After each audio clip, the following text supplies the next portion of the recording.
प्यारे दोस्तों, आज हम आपको एक हैरान कर देने वाला वाकया सुनाएंगे। एक घमंडी और फैशनेबल लड़की का, जो अपने शौहर की दाढ़ी पसंद नहीं करती थी। फिर जब उसने अपने शौहर के साथ जो किया करती थी, फिर अल्लाह ताला ने उस लड़की को ऐसी दर्दनाक सजा दी जिसे देखकर वहां के लोगों की चीखें निकल गया और अल्लाह के हुजूर सजदे में गिर पड़े। प्यारे दोस्तों, हमारे साथ आखिर तक जरूर रहिएगा, क्योंकि यह वाकया बड़ा इबरतनाक और सबक आमोज है। दोस्तों, वीडियो को लाइक करके अपने दोस्तों में भी शेयर जरूर कर दें। मेरी बीवी का नाम सकीना था। वह बहुत ज्यादा खूबसूरत थी और हमेशा साफ सुथरी रहती। उसे सफाई का वहम था।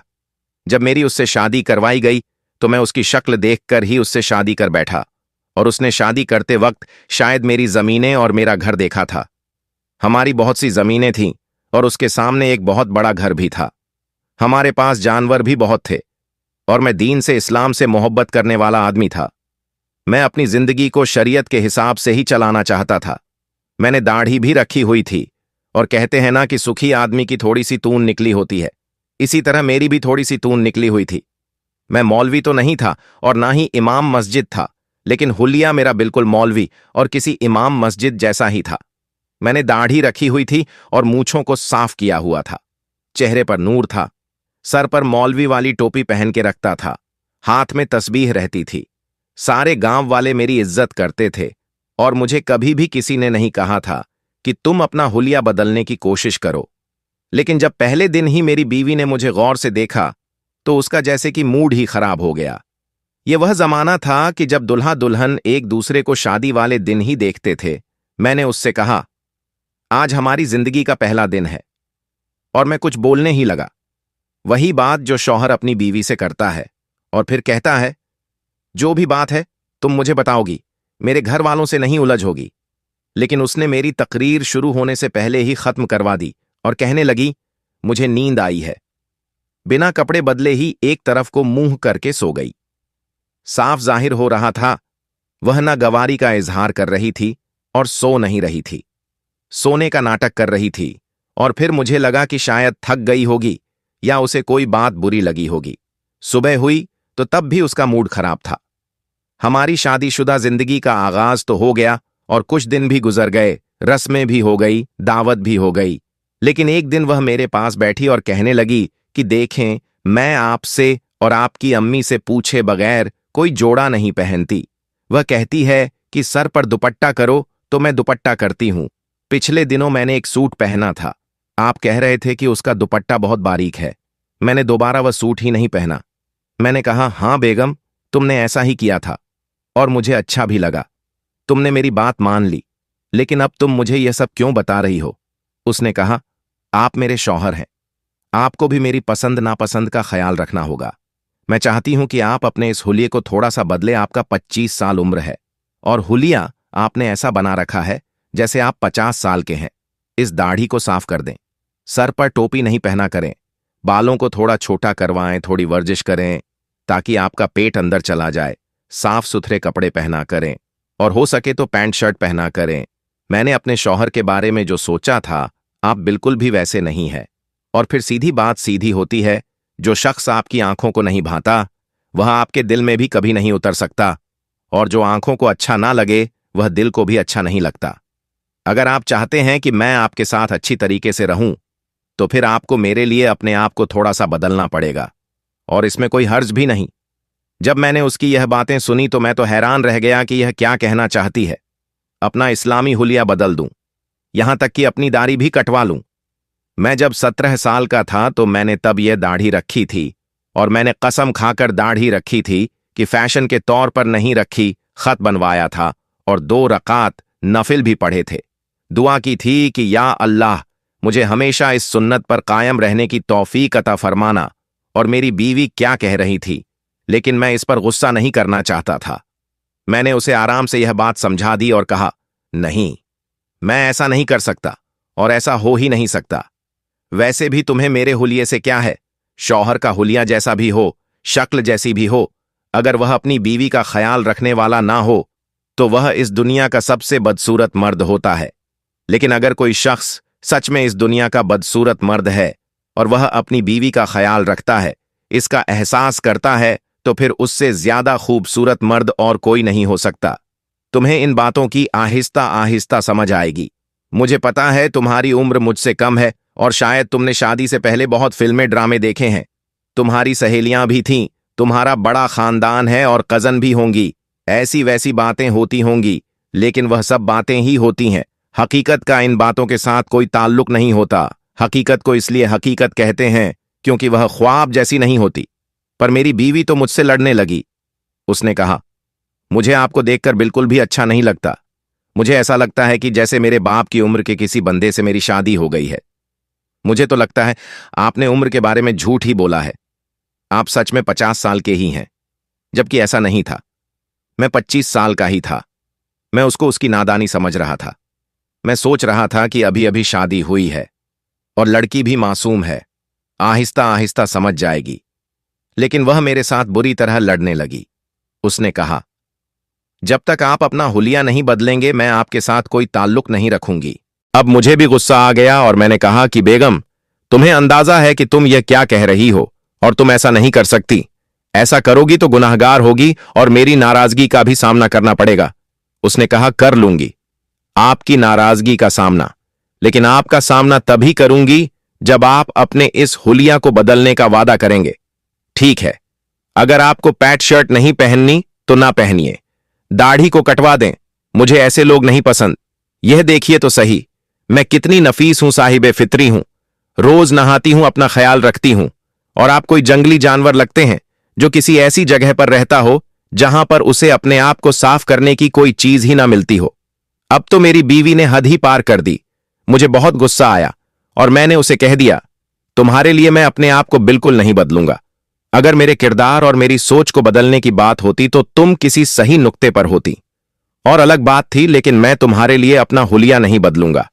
उसमें मेरा क्या कसूर है कि तुमने शादी से पहले बहुत फिल्में ड्रामे देखे हैं और तुम किसी हीरो से शादी करना चाहती थी। उस वक्त तो तुम लोग हमारी जायदाद और जमीनें देख रहे थे, नहीं करनी थी। शादी अपने घर ही बैठी रहती। मुझे नहीं पता था कि मेरी बीवी इतनी जिद्दी है। उसने वाकई मुझसे अपना बिस्तर अलग कर लिया। वह सोफे पर सो जाया करती थी और यह सब कुछ बहुत अजीब था। अगर किसी को पता चल जाता तो कहता कि मियां बीवी में क्या चल रहा है। मियां बीवी में झगड़ा होता है, झगड़े से तो शैतान बहुत खुश होता है।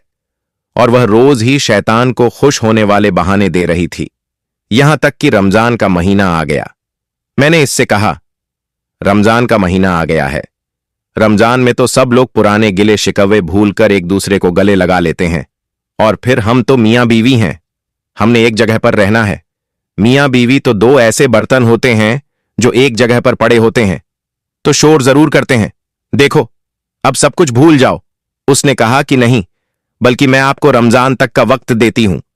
ईद पे यह अपना होलिया बदल ले। चांद रात को आप अपने आप को बदलेंगे। मेरी बीवी तो बहुत बड़ी बड़ी बातें कर रही थी और अब मुझे उसकी बात पर गुस्सा आ रहा था। मैंने अपनी तरफ से उसे समझाने की कोशिश कर ली, लेकिन जब वह समझ नहीं पा रही थी तो फिर मैं क्या कर सकता था। मैंने कहा कि यह तुम्हारी जिद है तो फिर मेरी भी जिद है। मैंने कहा, तुम्हारे साथ निकाह किया था, निकाह नामे में यह नहीं लिख दिया था कि मैं तुम्हारे लिए अपना होलिया बदल दूंगा। तुम क्या चाहती हो कि मैं मगरिब रंग अपना लूं? कैसा लगूंगा मैं? इसीलिए मुझे अपने दीन और अपने मजहब से बहुत प्यार है। अहले सुन्नत हूं मैं और यह मैं सुन्नत पर अमल करता हूं, इसलिए इसी में मेरा सुकून है। पहले तो वह मुझसे खूब लड़ी, फिर खामोश हो गई। मुझे लगा शायद उसे इस बात की समझ आ गई है। रमजान का महीना चल रहा था और मैं नींद का बहुत बुरा था। मैं सहरी टाइम उठता था, लेकिन मुझे नींद से उठना बड़ा मुश्किल लगता था। खाने पीने का शौकीन था, पेट भरकर खाना खाता तो बहुत अच्छी नींद आती थी। एक दिन ऐसा ही हुआ, मैं रोजा रख कर सो गया। इसके बाद मुझे पता ही नहीं चला कि मैं कहां पर हूं। मेरी अम्मी ने बहुत अच्छा खाना बनाया था, खूब सारे देसी घी के पराठे बनाए थे। मैंने भी 2-4 पराठे खाए और मजे से सो गया। लेकिन जब उठा तो अपने आप को आईने में देखा तो कदमों तले से जमीन ही निकल गई। आंखों में आंसू आ गए और गुस्से से हाथ पांव कांपने लगे। दिल तो किया कि जिसने ने मेरे साथ यह सब कुछ किया है उसके साथ भी ऐसा ही करूं, वह भी याद रखे। लेकिन मुझे पता था कि मेरे साथ यह सब कुछ किसने किया है। मेरे साथ यह मेरी बीवी ही कर सकती थी। जब मैंने अपने आप को आईने में देखा तो मेरे चेहरे पर दाढ़ी नहीं थी। उसने मेरे चेहरे पर ऐसी क्रीम लगा दी जिसने नींद ही में मेरे सारे मुंह को साफ कर दिया और मेरी दाढ़ी भी पूरी तरह से साफ हो चुकी थी। ऐसा लगता था कि मेरे मुंह पर कभी कोई बाल थे ही नहीं। मुझे पता था कि दाढ़ी फिर से आ जाएगी, लेकिन जो मेरी बीवी ने साथ किया मैं उसको माफ नहीं कर सकता था। वह भी सुकून से सो रही थी। मैंने उसको जगाया और कहा, यह क्या किया है तुमने? तो उसने कहा, आपको क्या लगता है कि किससे पाला पड़ा है?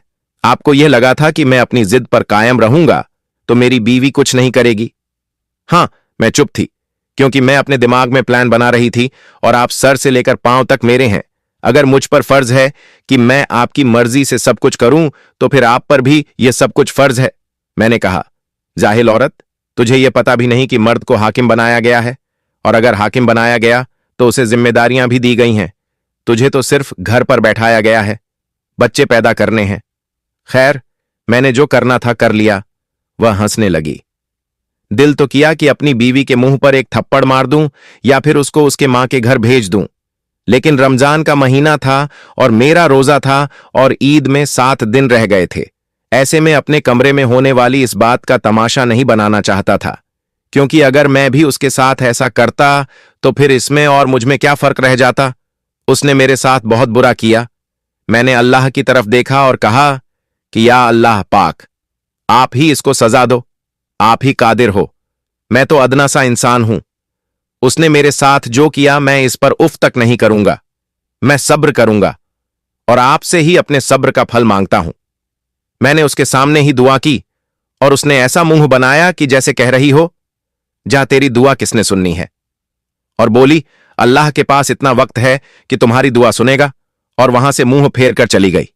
आखिर के रोजे थे, इसलिए इत्काफ पर बैठ गया और मेरी अम्मी भी इत्काफ बैठ गई। मुझसे लोग पूछ रहे थे कि यह आपने क्या किया? मैंने झूठ बोल दिया। मुझे रोजे के साथ झूठ बोलना पड़ा था, पर अपनी बीवी का नाम भी तो नहीं ले सकता था। तो मैंने कहा वह नाई के पास गया था तो गलती से उसने मेरी दाढ़ी में कट लगा दिया, तो फिर मुझे पूरी साफ करवानी पड़ी, लेकिन कोई बात नहीं, दोबारा आ जाएगी।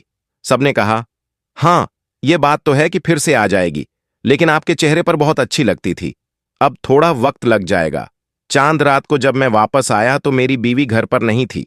मेरी अम्मी कहने लगी कि वह ईद शायद अपने घर गुजारने गई है।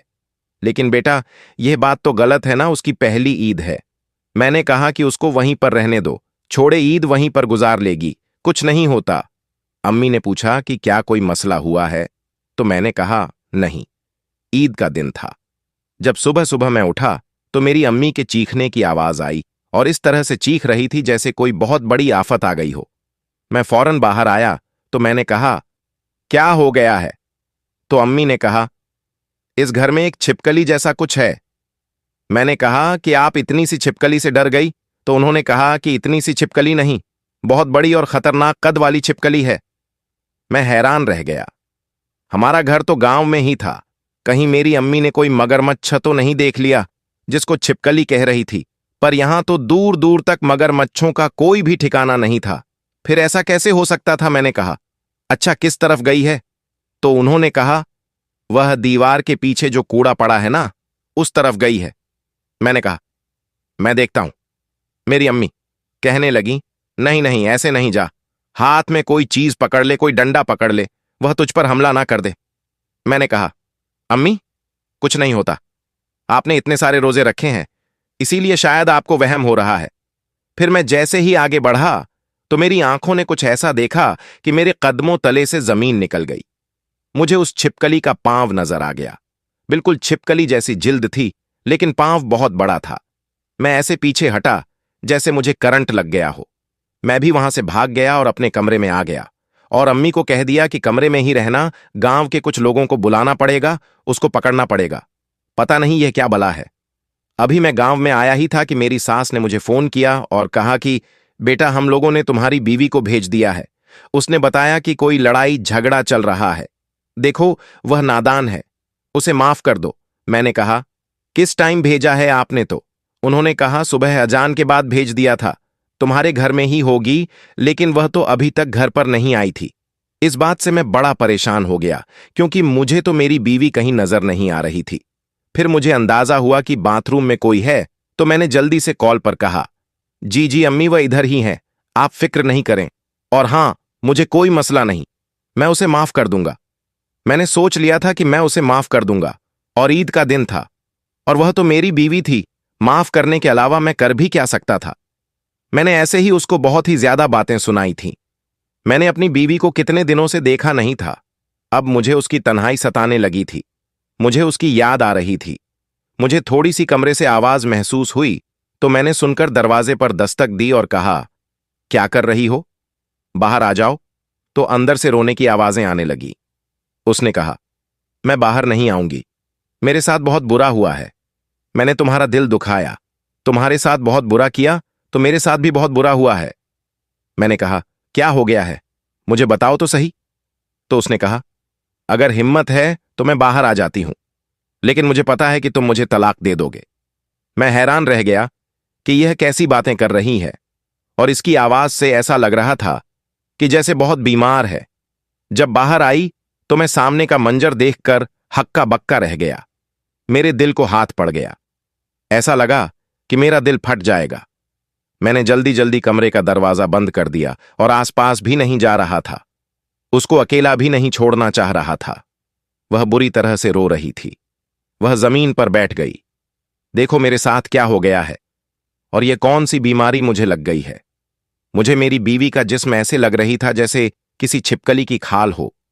अजीब तरह के गोल गोल से निशान पड़ गए थे, और उसका जख्म बिल्कुल खौफनाक रहा था। और शायद मेरी मां ने उसको ही देखा था और वही वहां पर छुप रही थी, क्योंकि ठीक तरह से ना तो मैंने देखा था और ना ही मेरी अम्मी ने देखा था। उसने कहा कि तुमने उस दिन कहा था ना कि अल्लाह ही सजा देगा। देखो मुझे अल्लाह ने कैसी सजा दे दी। रमजान का महीना था और तुम्हारे मुंह पर सुन्नते रसूल रखी हुई थी, तुम्हारी सुन्नत थी, और मैंने उस दाढ़ी को कितनी ही बेरहमी से साफ कर दिया। अल्लाह पाक को बुरा भला बोला और तुम्हारे साथ बुरा किया। फिर अपने बुरे के पर कोई अफसोस भी नहीं था। मेरी बीवी ने इतना कहा और बेहोश हो गई। मैंने उसे फौरन से उठाया, उसको बुर्का पहनाया और अस्पताल ले गया। डॉक्टर ने जब यह मंजर देखा तो उसको कुछ समझ नहीं आया। उन्होंने हमें बड़े शहर भेज दिया। मेरी बीवी को होश भी आ गया, लेकिन वह कुछ बोल नहीं पा रही थी। वह बुर्के के अंदर ही थी, पर जब डॉक्टर को दिखाया गया तो उसने कहा, यह तो जिस्म की खाल की बीमारी है, और जो बहुत कम लोगों को होती है। अगर आपके खानदान में किसी को भी नहीं है, तो फिर आपको कैसे हो सकती है। मेरी बीवी ने डॉक्टर के सामने कहा, क्योंकि मुझे यह सजा मिल रही है।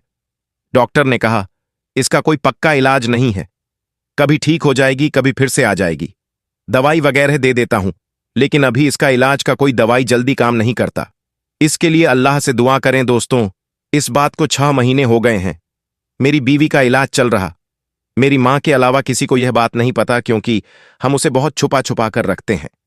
मेरी मां कहती हैं कि उसको छोड़ दो, लेकिन मैं उसे छोड़ना नहीं चाहता। वह दिन रात रोती है और अल्लाह से माफियां मांगती है। बार बार मेरे पांव पकड़ने की कोशिश करती है। मुझे उसे देखकर बहुत अफसोस होता है, और मैं खुद भी उसके लिए दुआ करता हूं। आप लोग भी दुआ करें कि यह सब कुछ ठीक हो जाए। मेरी यह कहानी आप लोगों तक पहुंचाने का एक ही मकसद है कि आप लोग इससे सबक हासिल करें। कभी कभी कुदरत के सामने खिलवाड़ करना आपको बहुत महंगा पड़ सकता है। मेरी बीवी के साथ भी ऐसा ही हुआ। अब वह अल्लाह पाक से माफी भी मांगती है, और मुझे अब उम्मीद है कि अल्लाह उसे माफ कर देगा, क्योंकि अल्लाह अपने बंदों को माफ कर देता है। प्यारे दोस्तों, अगर आपको इस वाकया से इबरत हासिल हुआ है, तो सबसे पहले अपने फैमिली दोस्तों, रिश्तेदारों में वीडियो शेयर जरूर करें, क्योंकि उन्हें भी इबरत हासिल होगी। और चैनल को सब्सक्राइब करके कमेंट बॉक्स में अल्लाहू अकबर जरूर लिखिए। अस्सलामु अलैकुम। अल्लाह हाफिज।